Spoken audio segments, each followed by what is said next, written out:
Now, but before we do that, we have to go to the capital of all of this before the Egyptians became a great civilization.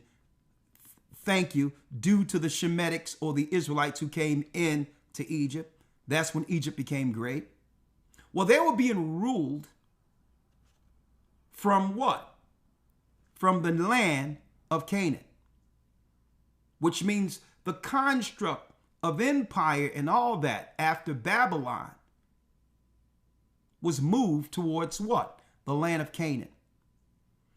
So this is where people in the Mesopotamia would get their religion, will get the understanding of what? Empire, how to rule nations and all of that. And we're talking about somewhere between 3,500 to 1150 BC.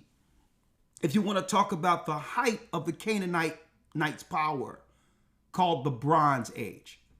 Now, if you want to go back, there's history that's linking the Canaanites back to about 8,000 BC. Which, not a coincidence, almost right after the flood, the Canaanites, which were the Nephilim and others, were already operating on this side of the flood after Noah. Okay, the Canaanites are what? That's the cursed seed of Ham. Well, that religion that we're talking about here is really the base religion that we find at the Tower of Babel. And it's the foundation of every pagan religion on earth to date. Okay? Canaanite religion. Canaanite religions were polytheistic, which means the belief of more than one God. As you see, if you go to a Catholic church today, when they burn candles to these so-called saints, these are not saints at all. It's an act of polytheism. Each candle is to an ancient deity. Well, the origin of this is from Canaanites, right? It's a polytheistic belief, the belief in more than one God. They were influenced by neighboring cultures, particularly ancient Egyptian and Mesopotamian religions and practices. And guess what? Death and life rituals, life and death rituals are a part of what? The practices of these particular pagan societies. The pantheon was headed by the god El. The god El right here is Satan. Okay? El only means God. There's no distinction on whether or not this God is a good God or a rebel God. See? So most people see El and will believe, well, okay, this is actually talking about the creator, the God of heaven. No.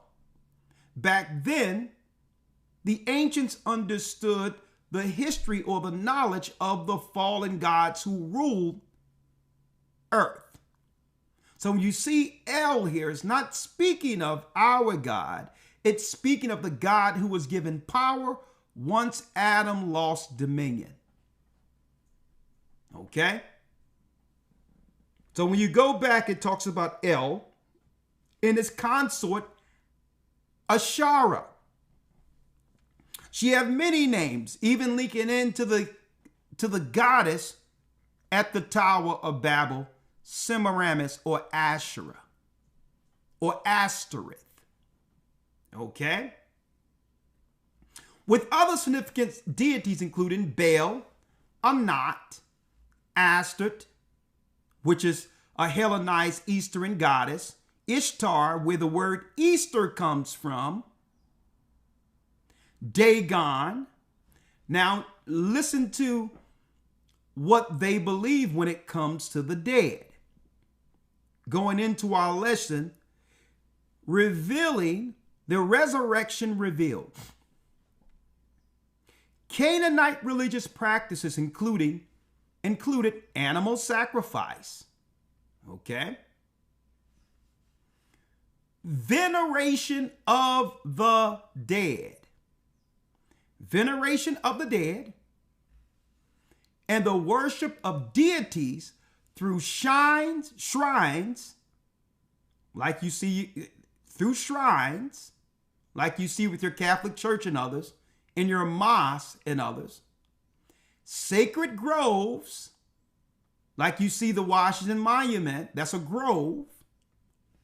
The religion also featured a complex mythology, including stories of divine battles and cycles of death and rebirth.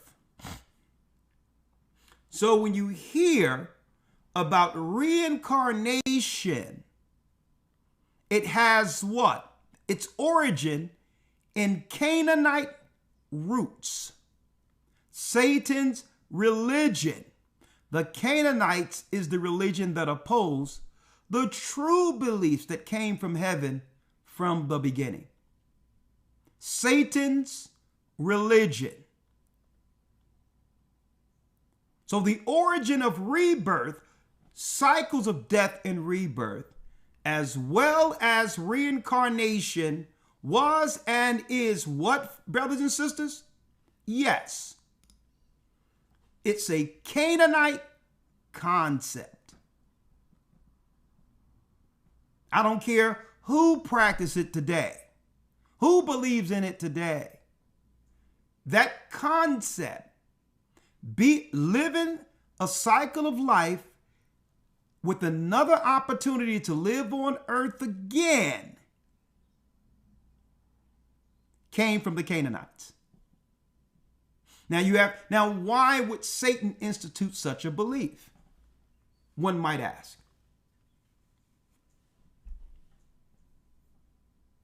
Why? Well, folks, what is the incentive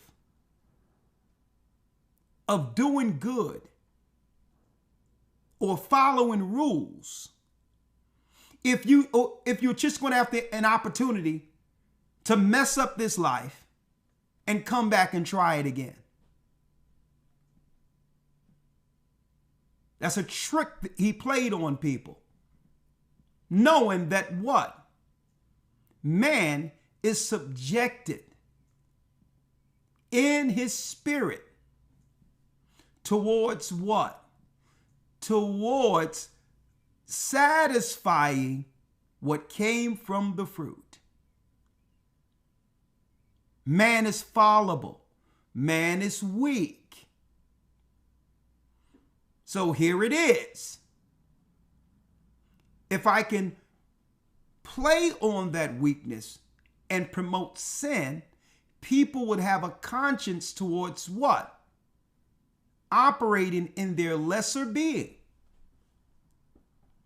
They have a conscience toward it, saying, well, okay, I'm just going to do what's wrong, or I'm going to do the best I can in hopes of getting it right the next time, instead of cherishing the life they're in, instead of doing what's right according to God now. So he said, okay, we'll make man believe he have another opportunity. Only for that same person to wake up when it's too late, realizing they only had one shot. Right?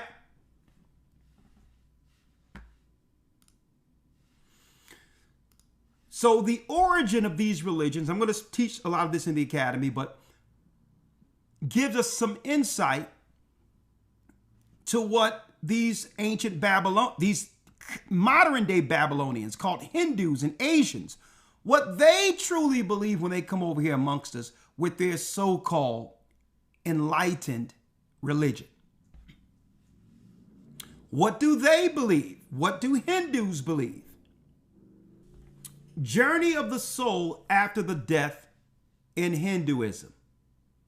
So what do they believe? Right? What happens with the soul after death in Hinduism? Let me tell you, folks, there was strength in us standing on the Bible. That was our spiritual resistance against the Satanist. We were hedged until they used mammies like Oprah Winfrey and others to come in with alternative religions and introducing that to our people in the 80s and 90s. See? Only opening a door so that they can come in, these Asians, these Muslims and all that, to totally destroy our communities. And a lot of us don't know that was what? That's a spiritual attack against the children of God.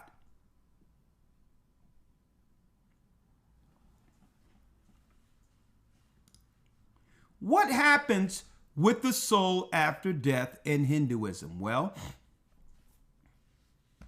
people belonging to other faiths and people believing in the scientific theories hold many different views in our country. Hinduism is one of the oldest and largest populations, comprising 80% of India's population. According to the Hindu religion, the human soul is immortal and never dies. Now, that is 100% correct. The spirit never dies because we are what? We are the essence of the Almighty, who's the great I am, which means he have always existed. So when he took a part of him, the celestial, to create souls, that's exactly what it is. As the Most High cannot destroy himself, he cannot utterly destroy what's in us, but he can place us somewhere. See? He can make it where we're separated from the rest and held and bound, knowing that power exists, understanding its power if it's loose. Now, what do the Hindus believe? After the death of a human, the soul, Atman, is reborn in a different body through reincarnation. That's false. That's a Canaanite belief. The Hindus and the whole Mesopotamian area picked up this concept from the Tower of Babel. And when the tongues were split, they took this concept into different places where they were in their own languages. But what are we seeing? We are witnessing right here in this class the original concept Satan instilled in the nations of people to oppose God's plan for man when it comes to life and or death. So the Hindus are carrying the ancient Canaanite ideology when it comes to life and or death. This belief came before the Hebrews went into the land of Canaan and turned that land into the land of Israel. The Canaanites had that belief. Modern day Hindus or Asians have that belief. You may see them with the dots on their head when they go there, I think on Thursdays or something, to get certain rituals done. Folks, we're going to bring this out later in the academy. But man, they believe in some wild stuff, folks. Pushing up right next to us. the belief of many gods,